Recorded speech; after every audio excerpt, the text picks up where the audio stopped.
வணக்கம் இந்தியா. அனைவருக்கும் 80வது சுதந்திர தின நல்வாழ்த்துக்கள்.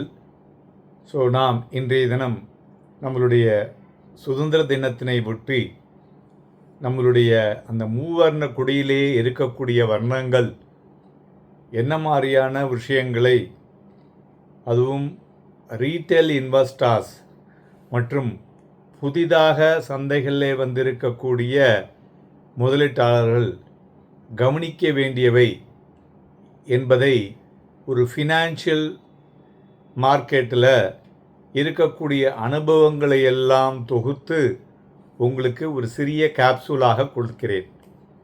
கண்டு மகிழுங்கள், கேட்டு மகிழுங்கள். இதில் பார்த்தோன்னா முதலாவதாக இருக்கக்கூடியது காவி. அந்த காவி ஈக்விட்டியை தான் குறிக்கிறது. ஈக்விட்டினா பங்குச்சந்தை. அதாவது நம்மளுடைய பணம் எப்படி growth ஆக வேண்டும் என்பதனை குறிக்கக்கூடிய வர்ணம் காவி. அடுத்தது வெள்ளை.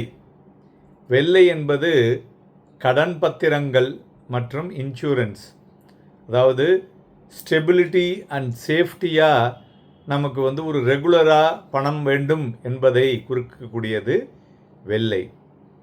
அடுத்தது பச்சை. பச்சை என்பது ஒரு க்ரீன் எப்போதுமே ஒரு எனர்ஜி இல்லையா, அது ஒரு ஹைப்ரிட்னு சொல்லுவோம், அப்படி இல்லைன்னா ஒரு மல்டி அசட். இது எல்லாத்தையும் சேர்த்து ஒரு பேலன்ஸ்டான ஒரு இன்புட்டை கொடுக்கக்கூடியதாக இருக்கக்கூடும். இந்த மூன்றுமே ஒவ்வொன்றும் ஒவ்வொரு விஷயத்தை நமக்கு முன்னுதாரணம் வைக்கிறது.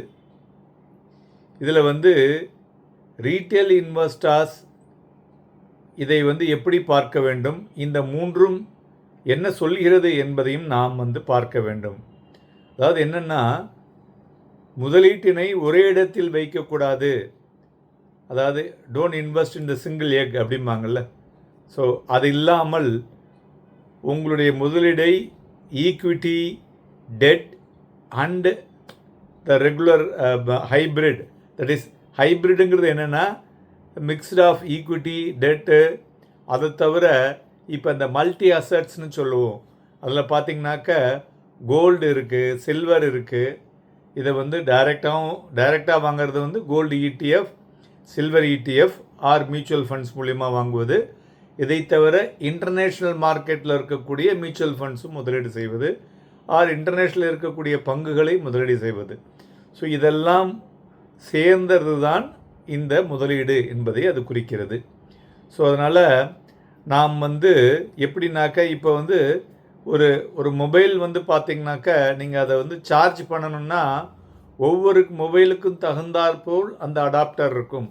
அதுபோல் உங்களுடைய முதலீடுகளை மார்க்கெட் ஷிஃப்ட்டுக்கு தகுந்தாற்போல் அடாப்ட் பண்ணி முதலீடு செய்ய வேண்டும் என்பதனை தான் இது மூன்றும் தெள்ள தெளிவாக குறிக்கிறது.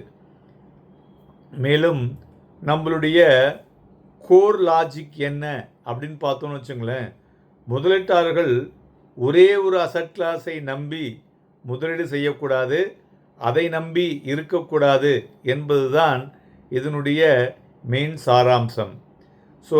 முதலீட்டை டைவர்ஸ்ஃபையாக வைத்து கொள்ளும் பொழுது ஒரு நல்ல growth ஒரு நீண்ட கால முதலீடிலே கிடைக்கக்கூடும்.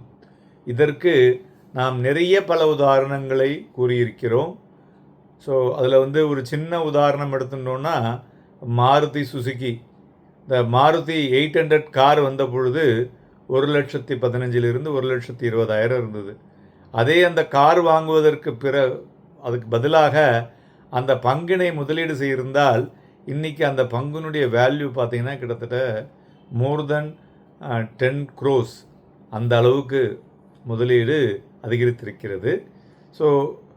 இதுபோல் நம்ம இந்த வர்ணங்கள் நமக்கு என்ன சொல்கிறது அப்படின்னு பார்த்தோம்னா, அதனுடைய ஸ்ட்ரக்சர் என்ன சொல்கிறதுனா ஒரு மிக்ஸ்டு காம்பினேஷன் அப்படிங்கிறத சொல்லுது. ரெண்டாவது ரிஸ்க் என்ன சொல்லுது அப்படின்னு பார்த்திங்கன்னா, ஒரு லோவர் வாலட்டிலிட்டி இருக்கக்கூடியதாக இருக்கக்கூடும் என்று கூறுகிறது.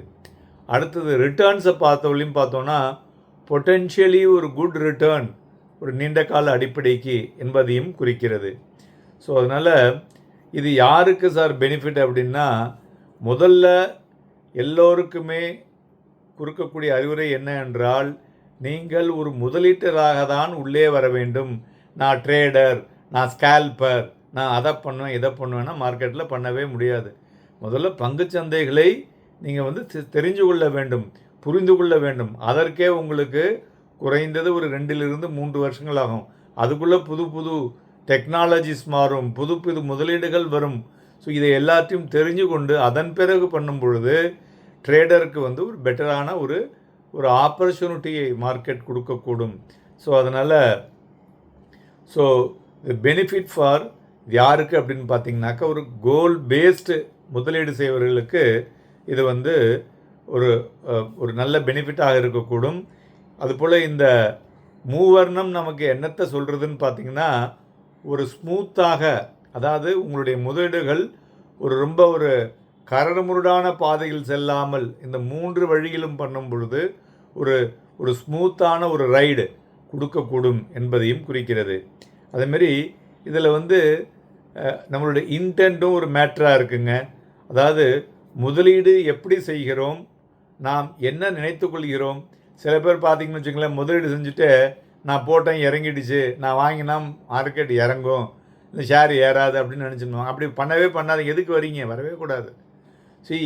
நீங்கள் வந்து முதலீடு என்பது உங்களுடைய முதலீடு பல மடங்காக பெருக வேண்டும் என்பதற்கு தான் பங்குச்சந்தைக்குள்ளே வரும் இல்லையா? அப்போ வந்து அந்த ஒரு இன்புட்டோடு வரணுமே தவிர, நான் முதலீடு பண்ணால் எல்லாம் இறங்கி போடும், எல்லாம் ஒன்றுமே இருக்காது அப்படின்னா அது அப்படி தான் ஆகும்.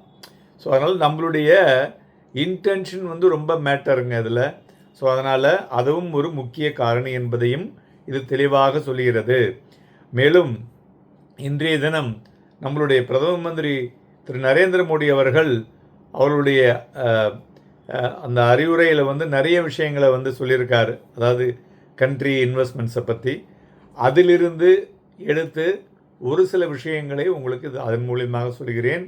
அதில் வந்து துறை, ஏன்னா இண்டிவிஜுவல் ஸ்டாக்ஸ் சொல்ல விருப்பப்படவில்லை, துறை சார்ந்த வழிமுறைகளில் அடுத்ததில் அவங்க வந்து மத்திய அரசாங்கம் எதில் ஃபோக்கஸ் பண்ணுறதுன்னு பார்த்தீங்கன்னாக்கா டிஃபென்ஸ் செக்டாரில் புல்லிஷாக இருக்குது. ஸோ அதில் வந்து நிறைய முதலீடு செய்வார்கள்னு தெரிகிறது. அதுபோல் information technology, PSU banks and telecom sector, இது மூணுத்துலேயும் ரொம்ப பாசிட்டிவாக சொல்லியிருக்கிறார்கள். புல்லிஷுக்கும் பாசிட்டிவுக்கும் அர்த்தம் வேறு. அதனால் நீங்கள் அதுக்கு தகுந்த மாதிரி பண்ணுங்கள். ஸோ ஆல் திஸ், இந்த இன்ஃபர்மேஷன்ஸ் எல்லாம் உங்களுக்கு ஒரு இன்ஃபர்மேஷனாக கொடுத்துருக்கிறேன். அனுபவத்தின் மூலியமாக சொல்லக்கூடிய இந்த விஷயங்களை நீங்களும் நல்ல யோசித்து ஆராய்ந்து முதலீடு செஞ்சீங்கன்னா உங்கள் முதலீடு பல மடங்காக பெருகும் என்பதிலே சந்தேகமில்லை. நாளைய தினம் நம்மளுடைய சிறப்பு பதிவிலே சந்திப்போம். நன்றி, வணக்கம்.